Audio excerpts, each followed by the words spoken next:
Hello बच्चों, कैसे हो? सब ठीक हो? बच्चों, कैदी और कोकिला कविता के वीडियो का भाग 1 आपको समझ में आ गया होगा। अब वीडियो के भाग 2 में आगे की कविता पढ़ते हैं। मृदुल वैभव की रखवाली सी कोकिल बोलो तो। बच्चों, कवि माखनलाल चतुर्वेदी जी कोयल से पूछते हैं कि तुम तो मृदुल मतलब कोमल, वैभव मतलब समृद्धि या संपत्ति, लेकिन यहाँ इसका अर्थ हरियाली से है। कवि कोयल से पूछ रहा है कि तुम तो चारों तरफ फैली सुंदर हरियाली की रखवाली करने वाली हो, फिर तुम यहाँ क्या संदेश देना चाहती हो? क्या हुई बावली अर्धरात्रि को चीखी कोकिल बोलो तो। किस दावा नल की ज्वालाएं हैं दिखी कोकिल बोलो तो।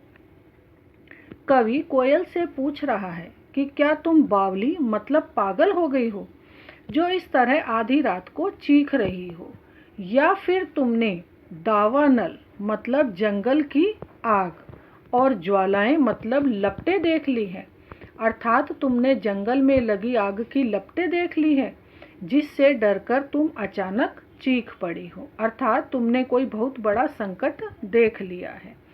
बच्चों, यहाँ कोयल का आधी रात को बोलना कवि को अस्वाभाविक लग रहा है, क्योंकि कोयल तो बाग बगीचों में अपना मधुर स्वर बिखेरती है, पर वह आधी रात को बोल रही है। अतः कवि उसके बोलने के अनेक कारणों की संभावनाएं जता रहा है।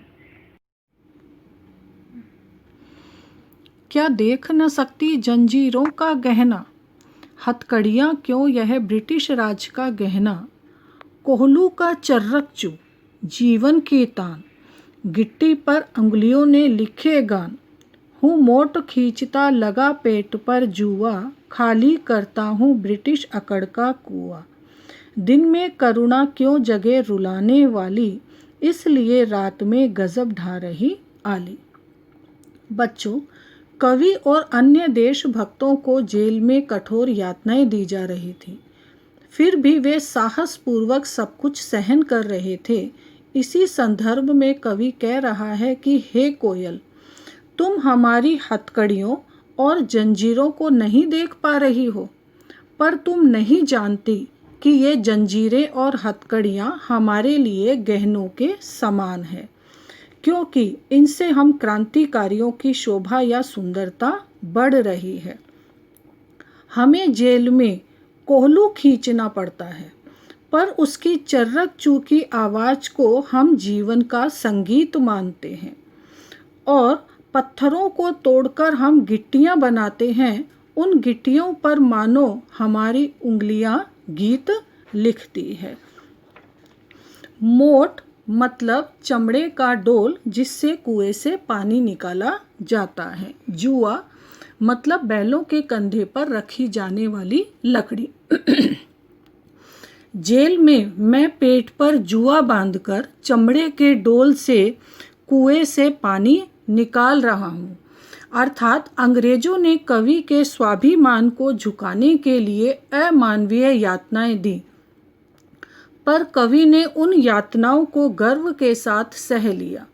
अतः कवि मानता है कि कुएं से पानी निकालने की प्रक्रिया में हम ब्रिटिश शासन के अहंकार के कुएं को खाली कर रहे हैं, अर्थात उनकी अकड़ को कम कर रहे हैं। हे कोयल, तुम्हें पता है कि दिन में हमें घोर यातनाएं दी जाती हैं, इसी कारण तुम दिन की बजाय रात को कूककर हमारे घावों पर मरहम लगाने का कार्य कर रही हो। इस शांत समय में अंधकार को बेद रो रही क्यों हो, कोकिल बोलो तो। चुपचाप मधुर विद्रोह बीज इस भांति बो रही क्यों हो, कोकिल बोलो तो। कवि कोयल से पूछ रहा है कि हे कोयल, अगर यह बात नहीं है तो तुम अर्धरात्रि में इस शांत समय में अंधकार को चीरती हुई तुम क्यों रो रही हो?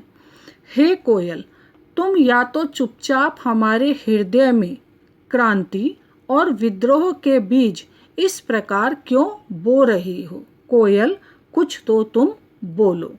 बच्चों, मुझे विश्वास है कि आपको यह कविता समझ में आ गई होगी। आगे की कविता वीडियो के भाग 3 में पढ़ेंगे। धन्यवाद।